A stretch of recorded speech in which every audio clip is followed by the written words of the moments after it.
बिस्मिल्लाहिर्रहमानिर्रहीम। अस्सलाम वालेकुम व्यूअर्स, कैसे हैं आप सब लोग। उम्मीद है आप सब ठीक होंगे। आज जो रेसिपी मैं आपके साथ शेयर करूंगी वो है गोभी गोश्त की रेसिपी। हर घर में बनती है, बहुत सिंपल सी और बहुत ट्रेडिशनल हमारी डिश है ये। हर कोई अपने स्टाइल से बनाता है, तो मैं जिस तरह से बनाती हूँ बहुत टेस्टी लगती है, मेरी फैमिली को बहुत अच्छी लगती है। तो अगर आप भी इसको बनाना सीखना चाहते हैं तो आप इस वीडियो को ज़रूर एंड तक देखिएगा। आपको लुक से भी अंदाज़ा हो रहा होगा कि ये बहुत ज़्यादा अच्छी लग रही है देखने में भी। तो जो चीज़ देखने में अच्छी लगती है ऑटोमेटिकली उसका टेस्ट भी अच्छा ही होता है, ये कहा जाता है। तो आप इसको वीडियो को एंड तक ज़रूर देखिएगा। मैंने इसके लिए ली है सबसे पहले गोभी। ये तकरीबन 1 किलो गोभी थी। उसको साफ़ करने के बाद, काटने के बाद ये तकरीबन 750 ग्राम रह गई है।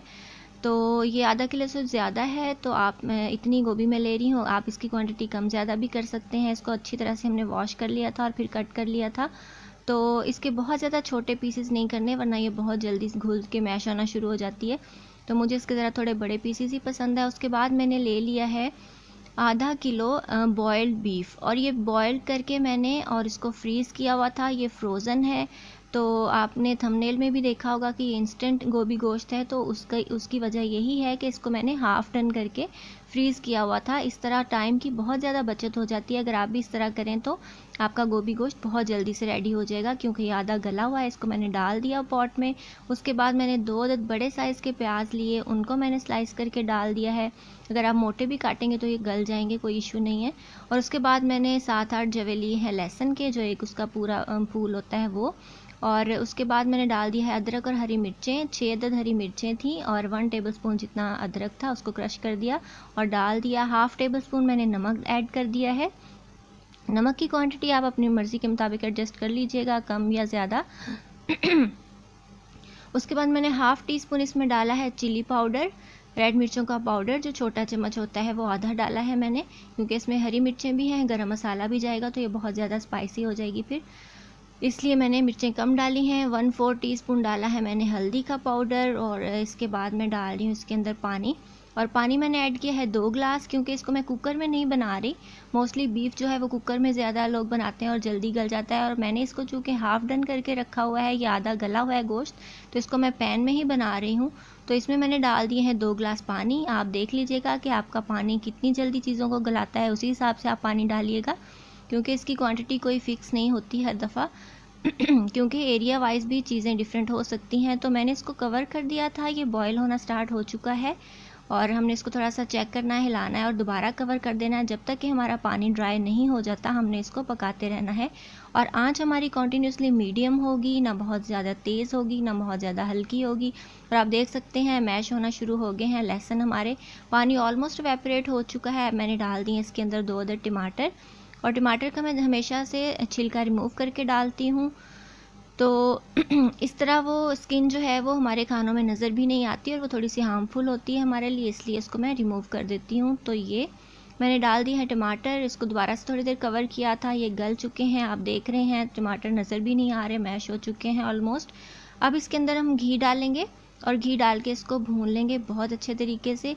और ये जो कुकिंग स्पून होता है, जो कड़छी होती है, वो मैंने भर के डाल दी है घी की।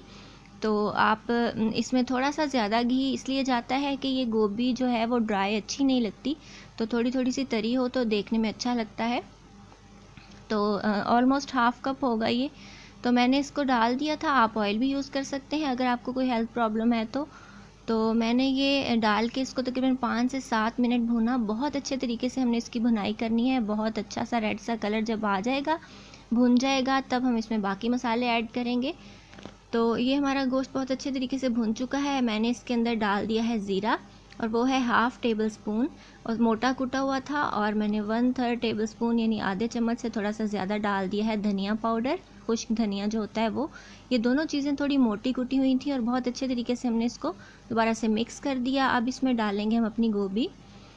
और गोभी आप देख रहे हैं कि मैंने फूलों के साथ ही जो छोटी छोटी इसकी टहनियाँ होती हैं, जो डंठल होते हैं इसके, वो भी मैंने ऐड किए हैं। जो सॉफ्ट वाले होते हैं वो आपने डालने हैं, बहुत मोटे नहीं डालने, क्योंकि फिर वो गलते नहीं हैं। तो इससे बहुत अच्छा टेस्ट आता है। और थोड़ा सा हल्का सा पानी मैंने इसमें डाल दिया है, ऑलमोस्ट 1/4 कप जितना। और ये कुछ टेबल स्पून ही बनता है, बहुत ज़्यादा पानी नहीं डालिएगा वरना ये फिर ड्राई होता नहीं है और मैश हो जाती है हमारी गोभी, ओवर कुक हो जाती है। तो बस इसको हल्का सा हमने मिक्स करना है और हल्की आंच कर देनी है, बहुत धीमी, जैसी दम वाली आग होती है उस पर हम अपनी गोभी को गलाएंगे और ये इसी स्टीम में पक जाएगी। सब्जियों में अपना भी पानी होता है और हमने हल्का सा जो डाला है ये इसी पानी में गल जाएगी। और आपने मेक श्योर करना है कि जब ये गल जाए तो तब आपने इसकी जो फ्लेम है इसको ऑफ़ कर देना है। दोबारा से कवर करेंगे और ये ऑलमोस्ट हमारी गोभी डन हो चुकी है। आप देख सकते हैं पानी जब इसका ड्राई हो जाएगा और ये गल जाएगी तब हमने इसको डिश आउट करना है। और डिश आउट करने से पहले इसमें डालेंगे हम थोड़ा सा गरम मसाला, ऑलमोस्ट 1/4 टेबल स्पून जितना, मैं कम डाल रही हूँ, आप ज़्यादा भी ऐड कर सकते हैं अगर आप स्पाइसी खाते हैं तो। और मैंने डाल दी है कसूरी मेथी, जो ड्राई वाली मेथी होती है, फेनुग्रीक, वो, और 1/2 टेबल स्पून मैंने इसको डाला है और इससे बहुत ही ज़बरदस्त इसमें अरोमा आ जाता है। आप ज़रूर डालिएगा, इसको स्किप नहीं कीजिएगा। और हल्का सा मिक्स करेंगे, बहुत ज़्यादा मिक्सिंग नहीं करेंगे वरना फिर ये टूट जाती है गोभी। तो इसके बाद मैं हरी मिर्चें डाल रही हूँ, बहुत ज़्यादा अच्छी लगती हैं, इनकी खुशबू बहुत अच्छी आती है, देखने में भी डिश अच्छी लगती है। तो ऊपर से डालेंगे हरा धनिया जो मैंने काट के रखा हुआ था। तो ये फाइनल टच है हमारी डिश का। इसके बाद हम इसको डिश आउट कर लेंगे और आपको दिखाएंगे कि ये कैसी लग रही है देखने में। तो ये हरा धनिया डाल दिया है, अब ये रेडी है, इसको हम डिश आउट करते हैं। तो ये देखें जी, माशाल्लाह से हमारी गोभी गोश्त की जो डिश है बनके बिल्कुल रेडी हो चुकी है। बहुत ज़्यादा इजी, बहुत ज़्यादा टेस्टी, बहुत ज़्यादा कलरफुल लग रही है, आपको देखने से अंदाज़ा हो रहा होगा। और इसकी खुशबू बहुत ही ज़बरदस्त आती है, आप इसको पकाएंगे तो आपको अंदाज़ा होगा कि ये कितना अच्छा बनता है। तो आप, आई होप कि आपको आज की रेसिपी अच्छी लगी होगी। एक और टिप मैं आपको बताऊं, जैसे मैंने आपको बताया कि मैंने इसका जो गोश्त है वो हाफ़ डन करके रखा हुआ था। अगर आप ऐसे ही जो जैसे फ्रिज में आप गोश्त फ्रीज़ करते हैं उसको आप पैकेट बना के रख लें, उसको हाफ़ डन करके रख लें या फुली बॉइल्ड करके रख लें, तो आपको इस तरह की जो चीज़ है बहुत जल्दी रेडी हो जाती है। आप उसमें आलू डालना चाहें, कोई भी सब्ज़ी डालना चाहें या वैसे ही मसाला बना के, तो आपका जो गोश्त है बहुत जल्दी गल जाता है और टाइम आपका सेव होता है। तो ये इसलिए आज की इंस्टेंट जो गोभी गोश्त का सालन है वो मैंने आपको बताया। तो आई होप कि आपको आज की रेसिपी अच्छी लगी होगी। अगर आपको मेरी रेसिपीज़ अच्छी लगती हैं तो मेरे चैनल को जल्दी से सब्सक्राइब कीजिए, ताकि बहुत अच्छी अच्छी सी जो न्यू मैं आपके लिए वीडियोस लेके आती हूँ वो आपसे कभी भी मिस ना हो। सो मिलेंगे इंशाल्लाह नेक्स्ट वीडियो में किसी बहुत ही अच्छी सी रेसिपी के साथ। Till then take care, good bye, अल्लाह हाफिज़।